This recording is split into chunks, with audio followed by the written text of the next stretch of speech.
Hi there, I'm Elle. I'm the author of the blog Enlivening Elle, and I'm a yoga teacher, and I'm currently training to be a nutritionist by doing an MSc in nutrition. So one thing I'm really passionate about is sustainable eating, and that doesn't necessarily mean conforming to one dietary pattern or another, but just thinking about how you can incorporate changes into your day-to-day meals and diet. One more example of eating a little bit more sustainably is to think about introducing peas, pulses, legumes into your diet. So they're all kind of part of the same family. They sometimes get different names. So you've got your peas, which these were just frozen peas. So I'm going to show some recipe ideas that can include these peas, pulses, that don't really feel too much like you're just eating yet another bowl of lentils. Hopefully feel nice and vibrant, interesting meals. So the reason why pulses are a really good sustainable choice is firstly, they're one of the very few, if not only, vegetables out there or plants out there that bring nitrogen back into the soil. So their roots have little nodules that essentially trap bacteria that convert various things in the soil back into nitrogen, which is really great for helping us to create fertile, healthy soils so that we can continue growing more food as we start to intensify our farming practices.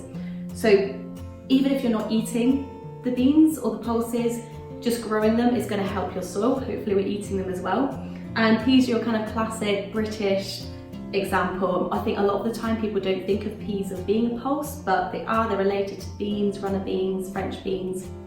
Really good. And the best thing is that you can buy them super cheaply in just the frozen section of your supermarket.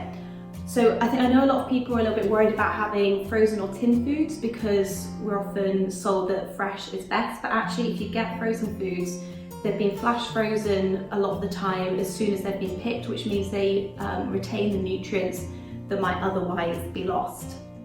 So for this recipe, we're going to be making a nice nutty quinoa and pea salad. So I know it's quite easy to think of salads as being a bit cold, a bit unsubstantial. This should feel really great, lots of flavours that should feel really nice if you're making this in winter or any other time of the year.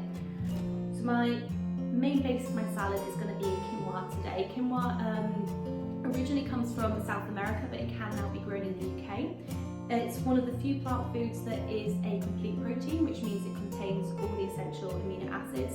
If you don't have quinoa though, you can use bulgur wheat or couscous or any other similar sort of finer grain, and that'll be absolutely great. They have a very similar texture. Then we've got our peas. Grab any nuts that you want. I'm using pistachios today, just because I think they work quite nicely with the veg that we've got in, but whatever you prefer. Then we've got some broccoli, so cruciferous veg, really good for you. And then finally, we're going to flavour it all up with a bit of lime, ginger, and some soy sauce